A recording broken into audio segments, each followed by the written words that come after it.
Bienvenue dans ce nouvel épisode de Soluble. Aujourd'hui, je souhaite médiatiser une solution qui peut nous permettre d'y voir plus clair sur l'impact de notre consommation d'électricité et de choisir le meilleur moment pour la consommer de façon la plus décarbonée possible. Bonjour Adrien De Vriend. Bonjour. Vous êtes le cofondateur de l'entreprise Adapt. Expliquez-nous le principe de votre application. Alors, Adapt, c'est la météo de l'électricité. Comme vous le savez certainement, l'électricité 100% verte n'existe pas. C'est un mythe.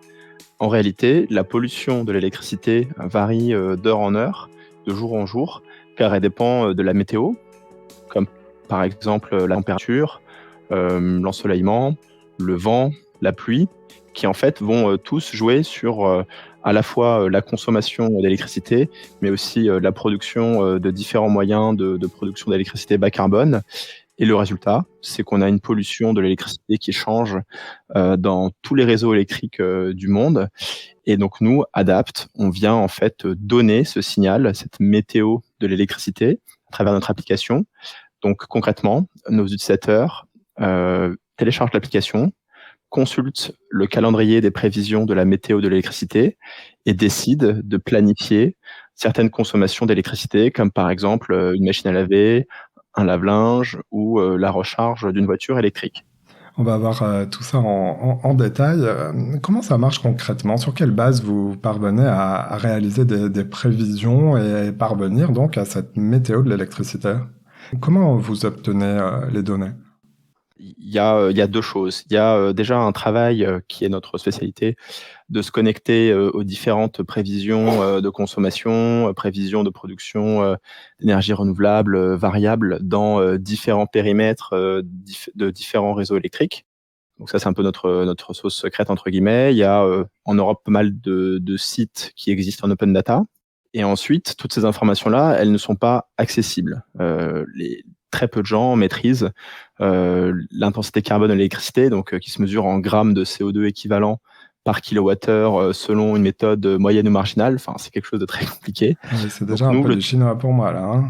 Voilà, donc nous, justement, la deuxième partie, effectivement, de notre métier, c'est de construire un signal qui est très clair, où on a une échelle de 5 couleurs, qui est une échelle relative, pour chaque réseau électrique, pour pouvoir en fait donner un signal facilement actionnable par la communauté des milliers d'adapteurs qui utilisent notre outil au quotidien en Europe. Alors concrètement, pourquoi finalement la météo influence ce que vous appelez la pollution de l'électricité, c'est-à-dire son bilan carbone? D'où ça vient? Très bonne question. En fait, la réalité physique, c'est que constamment sur le réseau électrique, la production peut être égale à la consommation. En fait, on ne peut pas stocker l'électricité à grande échelle. Alors, il y a quelques steps, comme on dit, quelques barrages hydrauliques qui permettent de gérer un certain stock d'électricité, mais on ne peut pas le faire à grande échelle. Donc, du coup, ce que ça veut dire, c'est que lorsqu'il y a, par exemple, énormément de consommation, lorsqu'il y a une vague de froid et qu'il y a énormément de consommation, pour qu'on puisse avoir le niveau de production équivalent en électricité. Alors, on a évidemment les moyens de production bas carbone qui produisent constamment. Donc, par exemple, en France continentale, on a beaucoup de nucléaire, on a aussi de l'hydraulique ou de la biomasse. Dans d'autres réseaux électriques, ils ont d'autres modes de production de bas carbone de base qui vont produire en fait de façon constante, on va dire, à l'échelle de plusieurs heures, de plusieurs jours. Et par-dessus ces moyens de production bas carbone, on a des moyens de production, on a les énergies renouvelables variables qui dépendent fortement de la météo. Donc, c'est le solaire et l'éolien. Et en fait, la production du solaire et l'éolien, elle varie beaucoup à l'échelle de quelques heures et de quelques jours. Par exemple, il n'y a pas de solaire la nuit, il n'y a pas d'éolien quand il y a un anticyclone, par exemple, sur une région donnée. Donc, ces moyens de production-là, ils sont variables. Donc, imaginez que vous avez une très forte consommation et que vous avez très peu de soleil et très peu de vent. En fait, il faut bien fournir le complément entre la production et la consommation.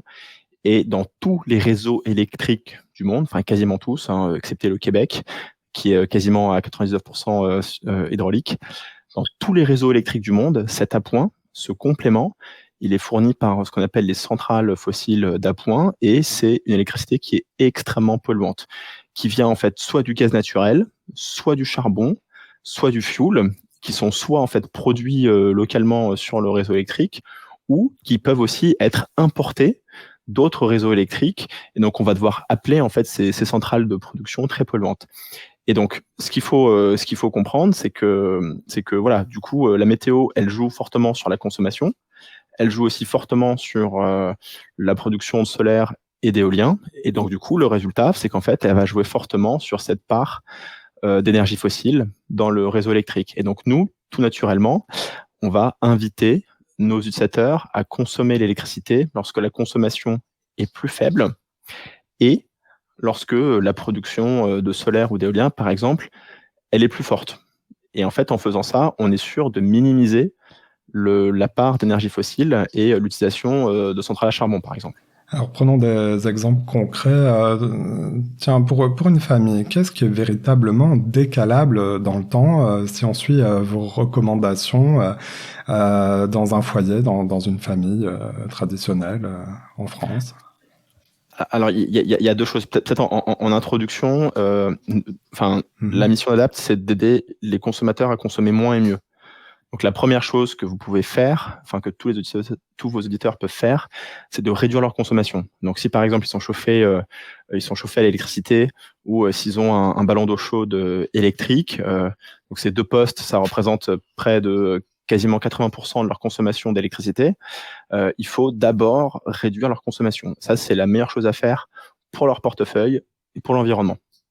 Et deuxièmement, sur comment on peut décaler certaines consommations, on a en fait certains équipements, notamment la machine à laver. Il y a une machine à laver dans quasiment tous les foyers en France. La machine à laver, c'est un équipement qui consomme quand même pas mal d'électricité. L'ordre de grandeur, c'est à peu près 200 kWh par an d'électricité. Et ça, on peut très facilement en fait le planifier en fonction de son mode de vie, en fonction du meilleur moment, quoi. Donc je regarde l'application et ce jour-là, on me dit c'est préférable de brancher, en tout cas de programmer donc la machine à laver dans quelques heures, voire même le lendemain. Exactement. En tout cas, c'est ce que font en tout cas nos milliers d'utilisateurs. Alors évidemment, ça va peut-être pas forcément convenir à toutes les personnes tous les jours de l'année. En tout cas, si on est des millions à accepter de faire quelques efforts et de décaler, par exemple, 3 machines sur 4, demain d'automatiser en fait le lancement de notre chauffe-eau électrique, accepter peut-être de baisser aussi le chauffage électrique quand l'électricité est très carbonée et surtout en fait piloter la recharge de la batterie de la voiture électrique, la recharge de la batterie du vélo électrique. En fait, ça va faire une quantité d'électricité extrêmement importante, à la fois en puissance et en énergie. Et c'est grâce à cette action-là qu'on pourra en fait définitivement fermer les centrales charbon en France, par exemple. Alors vous le savez, nous sommes tous très attentifs aux factures d'énergie et donc de nos factures d'électricité. Est-ce qu'il y a une convergence entre les fameuses heures creuses et certains moments où l'électricité pourrait être la moins carbonée ? Alors ça, c'est une très bonne question, Simon. C'est un débat qui déchaîne les passions en France. Il y a deux choses à savoir sur les heures creuses. Premièrement, alors même si effectivement les conditions du contrat ont récemment été mises à jour là, depuis la dernière version d'août 2021, mais globalement, il y a très très peu de foyers en France qui gagnent de l'argent avec les heures creuses. Donc, c'est 60 millions de consommateurs qui le disent. À l'époque, il y avait 85% et on parle quand même de dizaines de millions de foyers en France, qui perdent de l'argent avec les heures creuses alors qu'ils pensent en gagner.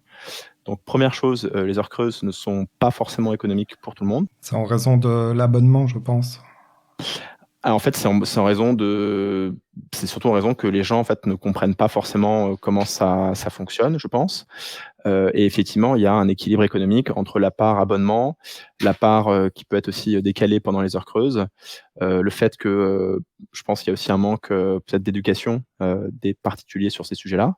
Donc, première chose, les heures creuses ne sont pas forcément rentables. Donc, premier conseil pour vos auditeurs qui veulent gagner peut-être 100 ou 200 euros par an, allez vérifier ça. Et deuxième chose, sur la question que tu m'as posée sur l'empreinte écologique des heures creuses, en fait, on s'est rendu compte cet été que finalement, les heures creuses étaient plus polluantes que les heures pleines. C'est-à-dire qu'en fait, on a non seulement un contrat qui est économiquement une aberration, et en fait, il y a peut-être des milliards d'euros qui sont jetés par la fenêtre tous les ans avec ce contrat-là.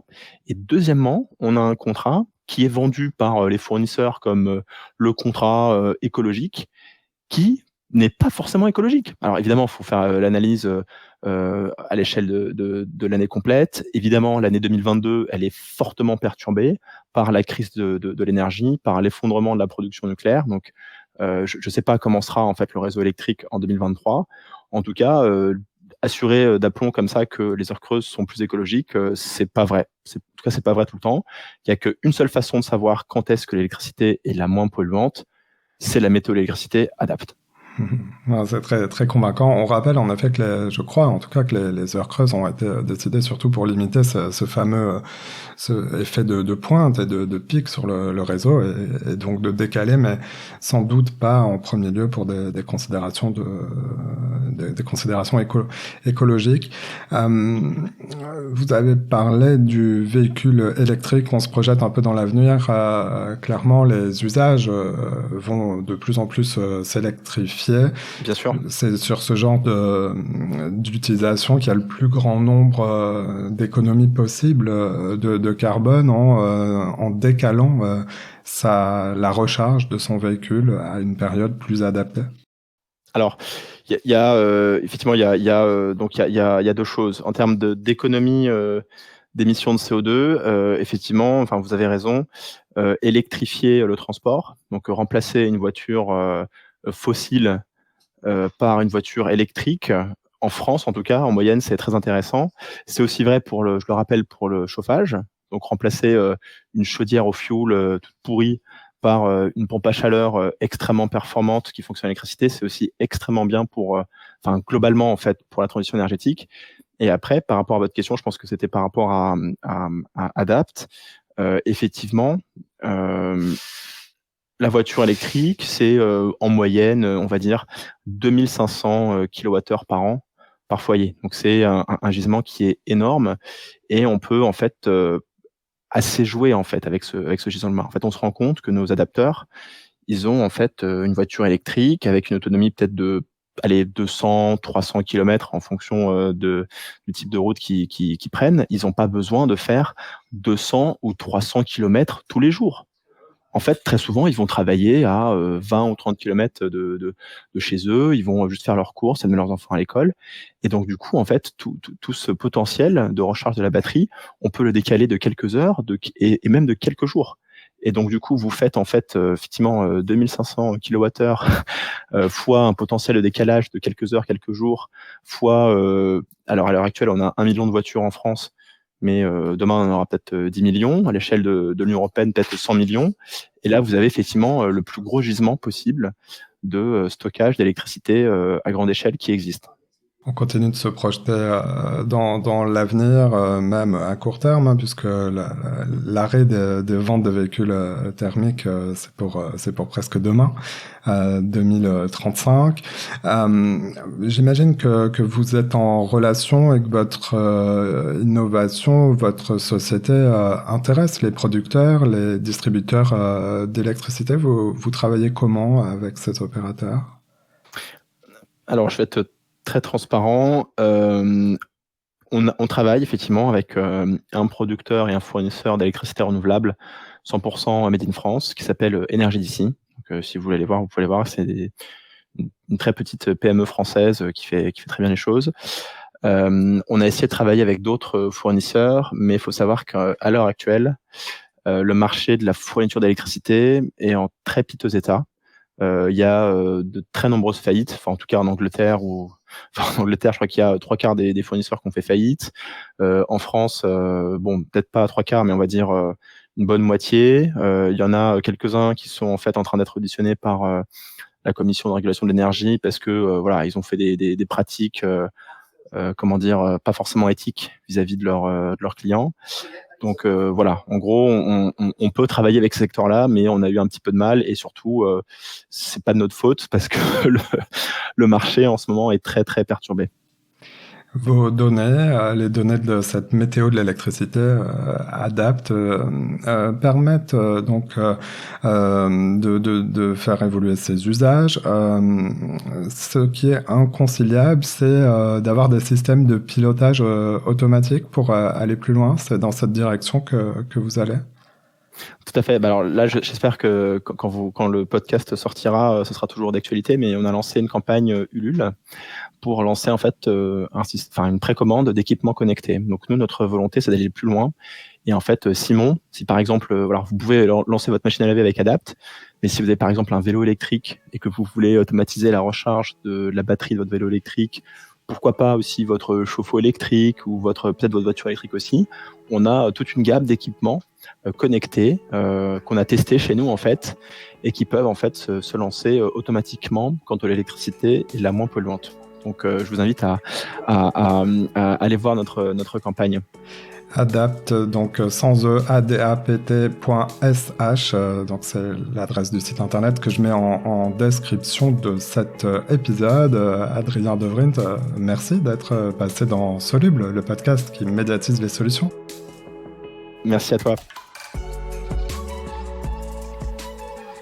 Voilà, c'est la fin de cet épisode. Si vous l'avez aimé, notez-le, partagez-le et parlez-en autour de vous. Vous pouvez aussi nous retrouver sur notre site internet csoluble.media.